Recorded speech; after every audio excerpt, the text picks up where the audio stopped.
जय हिंद साथियों, भारत की बढ़ती टेक्नोलॉजी को देखकर लगता है पाकिस्तान की पब्लिक पागल हो गई है। पाकिस्तान की पब्लिक का कहना यह है कि भारत के पास कोई टेक्नोलॉजी नहीं है, भारत के पास कोई एटम बम नहीं है, भारत झूठ बोलता है क्योंकि भारत पाकिस्तान से डरता है। आज की इनकी बातें आप सुनोगे तो हंसते हंसते लोटपोट हो जाओगे। वीडियो आखिर तक जरूर देखिएगा, पूरा मजा आने वाला है। और यदि चैनल है पहली बार आए तो चैनल को सब्सक्राइब करना ना भूले। तो चलिए शुरू करते हैं आज की वीडियो। जितने भी वेद हैं, जितने भी भगवत गीता है, उसमें लिखा हुआ है, उसमें ये भी लिखा हुआ है नबी पाक सल्लल्लाहु अलैहि वसल्लम का कि आखिरी नबी आएंगे। किताब जो भी बनाई है उसने सारा नबी सल्लल्लाहु अलैहि वसल्लम को सबसे ऊपर किया।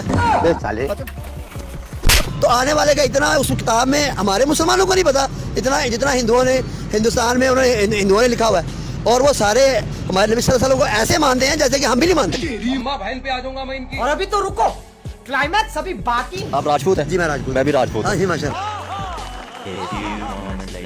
हम सिखों से मुसलमान हुए हैं। वरना हम तो एहतजाज करेंगे और हम इस हुकूमत को नहीं चलने देंगे, शटर डाउन कर देंगे। और हमारे साथ 50,000 बंदा है, हमारे पास 30,000 बंदा है, हमारे पास 1 लाख बंदा है। दूसरी साइड पे एक हुकूमत है, वो कहती है भाई हम भी अवाम से इलेक्ट होके हैं, ये पार्लियामेंट है, अगली दफा तुम इलेक्शन लड़ लेना, जो मर्जी कर लेना। तो आपको नहीं लगता कि अगर कोई, आपको याद होगा टीएलपी जब इस्लामाबाद आती थी और हुकूमत को मजबूर करती थी तो आप उनको कंडेम करती थी, आप भी कहती थी ये रिलीजियस फैनेटिक्स हैं, मजहबी एक्सट्रीमिस्ट हैं, ये वो के बीच। अब सवाल ये है कि अब एक और ग्रुप है जो मजहबी नहीं है लेकिन और इश्यूज के ऊपर डिमांड कर रहा है। तो एक दफा प्रोटेस्ट, दूसरी दफा प्रोटेस्ट, तीसरी दफा प्रोटेस्ट, यानी कि पार्लियामेंट से कुछ नहीं लेना।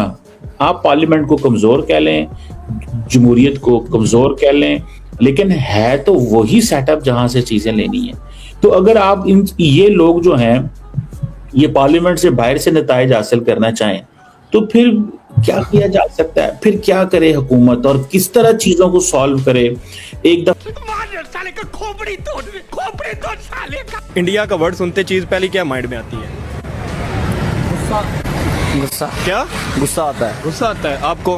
गुस्सा आता है आपको? मुझे प्यार थोड़ी आना, गुस्सा ही आना। गुस्सा ही आना है जी, इनको गुस्सा ही आता है। अच्छा, ये चीज आपने कहाँ पे पढ़ी और कहाँ पे सुनी है? किताब में पढ़ी है, किताब में पढ़ी। और आपने इंडिया से इतनी नफरत क्यों है आपको? क्योंकि वो गैर मजहब है, इसीलिए। गैर मजहब इसलिए इंडिया से इतनी नफरत क्यों? हम उनके खिलाफ है ना। हम कौन? हम मुसलमान। मुसलमान किसके खिलाफ है? इंडिया के। इंडिया के। हम क्यों खिलाफ हैं इंडिया के? वहाँ वो बहुत बेहयाई है। अच्छा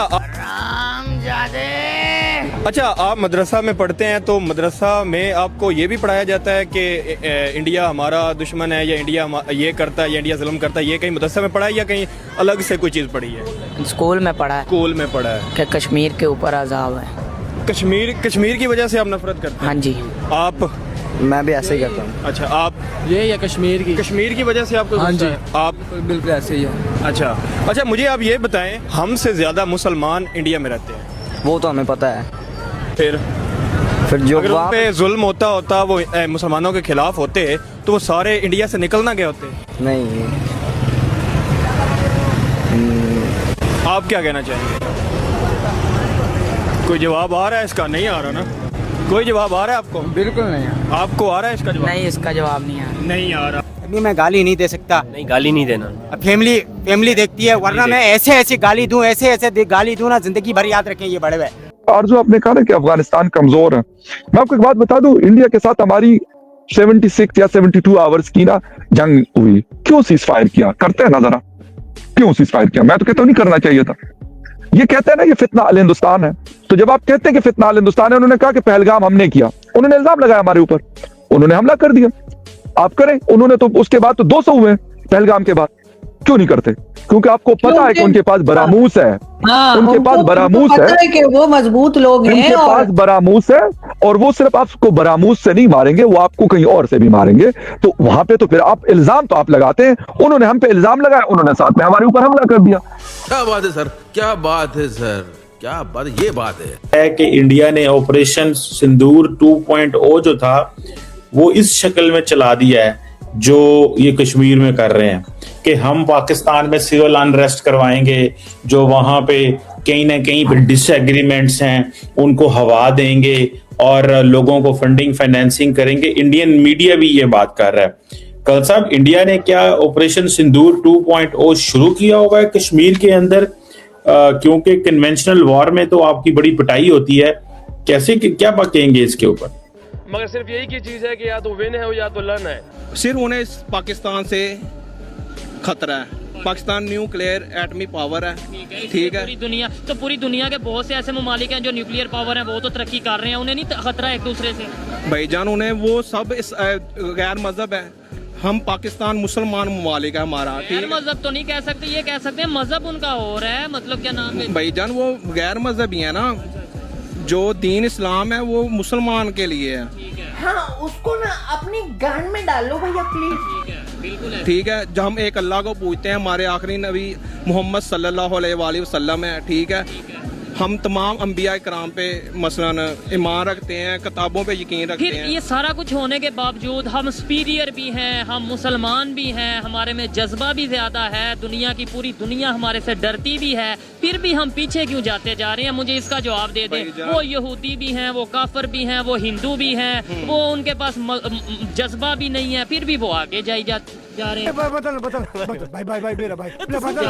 भाईजान असल में बात पता है क्या है, हमेशा असल में मुसलमानों में ने भी सदियों हुकूमत की है पूरी दुनिया पे, लेकिन जब उन्होंने देखा है यार इन्हें क्या चीज आगे लेके जाती है, ठीक है, असल में हमसे हमारा जो जज्बा है ना वो छीन लिया गया। ठीक है, जज्बा हमारे से ले लिया गया ये हुक्मरानों ने और बाहर की ताकतों ने। Narendra Modi is the longest serving Prime Minister of India. Longest serving Prime Minister of India. ठीक है जी, तो ये elected prime minister of India. मैं देख रहा था दुनिया के बहुत सारे वज़ीर आज़म श्रीलंका पर के ये वो सारे जनाब मोदी को कह रहे हैं। एक बॉब ब्लैकमैन है जो कि यूके का एमपी है, और बहुत सारे लोग हैं जो कह रहे हैं नरेंद्र मोदी को। अरे बेटे, तुझे थकान नहीं लग रही क्या? हम मुसलमान हैं, ये भी मेरी गलती है। अंग्रेजों ने मुसलमानों के जो थे ना अख्तियारात, अच्छा, वो उन्होंने अडॉप्ट कर लिए। अबे साले, हम कलमा पढ़ के उससे पीछे हट रहे। अच्छा, मगर क्यों? हमारे जो पैगंबरों ने वलियों ने फरमाया वो उसको फॉलो कर रहे वो हैं। उसको फॉलो। क्या बात कर रहे हैं? नहीं, आपका मतलब अगर नेबर कंट्री इंडिया अगर आगे जा रहा है वो उसको फॉलो कर रहा है उन चीजों को। हाँ, वो हालांकि गैर मजहब है, चाइना भी उसे फॉलो कर रहा है, उन्हें फॉलो कर रहा है। उन्हीं बातों को, उन्हीं हदीसों पर अमल कर रहा है, उन्हीं कुरानी आयत पर अमल कर रहा है। अच्छा, हाँ जी, आप कुरान पाक तफसील से पढ़ें। आप बात कर रहे हैं, बड़े लोग देख रहे हैं कि चाइना अगर आगे जा रहा है कुरान पाक और हदीसों को पढ़ के आगे जा रहा है। वो उसमें से वो नुस्खे निकाल, साइंस का जिक्र तो पहले ही हुआ है। कैसे कैसे लोग रहते हैं यार यहाँ पर। तो सिर्फ हिंदू आर्मी के जो जनरल हैं उनको चाहिए कि मतलब उनका क्या काम है अपने प्रोटोकॉल लेके मजहबी जगहों पे जाना। कई लोगों का ये कहना है कि ये हिंदुत्व एजेंडे को फॉलो करते हैं। बेसिकली इंडिया के अंदर है, ये इंडिया का सिस्टम है कि हिंदुत्व एजेंडे को फॉलो करते हैं। ये दरअसल ये पॉइंट है। कमर छीमा उस कंट्री का बाशिंदा जिसको पाकिस्तान कहते हैं, जहां पर एक डिक्टेटोरियल डेमोक्रेसी चलती है, जिसको जनरल मुनीर कहते हैं। क्योंकि मैं चूतिया हूँ, मेरा दिमाग चूतिया है। जो इंडिया और पाकिस्तान की जो जंग हुई, आज इंडिया के डिफेंस मिनिस्टर ने कहा कि operation Sindoor is not over, that was just trailer. जो इंडिया ने पाकिस्तान के साथ किया वो पाकिस्तान को हमने ट्रेलर दिखाया है। ये जो ऑपरेशन सिंदूर है ये भी खत्म नहीं हुआ, इंडिया ने अभी और ऑपरेशन करना है। सही कह रहे हैं, सही कह रहे हैं। कैसे सही कह रहे हैं और क्यों कह रहे हैं? अभी उन्होंने अखंड भारत पूरा करना है, जैसे ग्रेटर इसराइल बनना है, वैसे उन्होंने ग्रेटर इंडिया बनाना है। अच्छा, और ये बनना है। अच्छा, और आपको बचाने कोई दूसरा मुल्क नहीं आएगा। अच्छा, आपको सिर्फ अफगानिस्तान ने ही बचाना है। वाह जी वाह। तो अफगानिस्तान तो इस वक्त इंडिया के साथ पॉलिटिकल है, इंडिया के खिलाफ है, सपोर्ट में है अफगानिस्तान इंडिया के? बिल्कुल नहीं है, ये सिर्फ दिखाने के लिए है। अच्छा, अफगानिस्तान इंडिया के साथ नहीं है? क्या बात है, फिर किधर है? वो पाकिस्तान के साथ ही। अच्छा, सिर्फ और सिर्फ जस्ट पाकिस्तान और इंडिया ने मिलके ही अफगानिस्तान और पाकिस्तान ने मिलके ही इंडिया को खत्म करना है। रो नहीं रहा हूँ मैं, खुशी में मेरे आंसू निकल रहे हैं।